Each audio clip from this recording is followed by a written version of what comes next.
হ্যাঁ ভাই বল। বলছি কি যে সুজাতার শরীরটা ভালো নেই, ও হসপিটালে ভর্তি, কিছু টাকার দরকার ছিল। হ্যাঁ বল না, কত টাকা লাগবে? দেখ আমার কাছে 40,000 টাকার মতন রয়েছে, আরো 20,000 টাকা লাগবে। 20,000?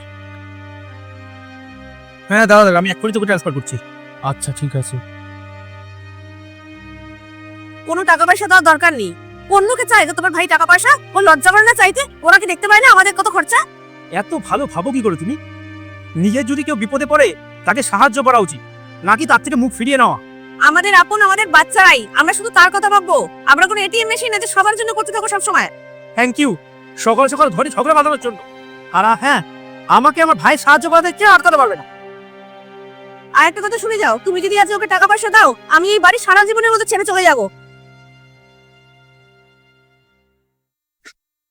দিদি, আমার না ঘরে সব কাজ হয়ে গেছে, আমি তাহলে এবার বাড়ি যাচ্ছি। ঠিক আছে। দিদি, আমার না তোমার সাথে কিছু কথা ছিল। এই মাসের কিছু টাকা না আমার একটু অ্যাডভান্স দিলে ভালো হতো, আমার একটু দরকার ছিল দিদি। কেন, কিসের জন্য দরকার তো?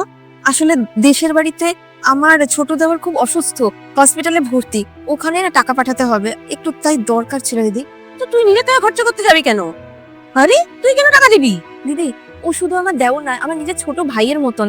আর এখনো একটু সমস্যার মধ্যে রয়েছে, আমরা নিজেদের লোকরাই যদি পাশে না থাকি বিপদের সময়, তাহলে কে থাকবে দিদি?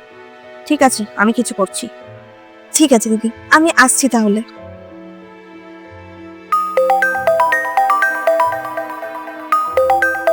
হ্যাঁ ভাই বল।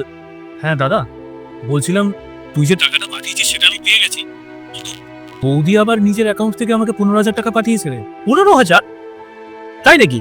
হ্যাঁ। আচ্ছা ঠিক আছে ঠিক আছে ঠিক আছে, দেখছি। বৌদিকে আমার তরফ থেকে ধন্যবাদ বলে দিচ্ছি।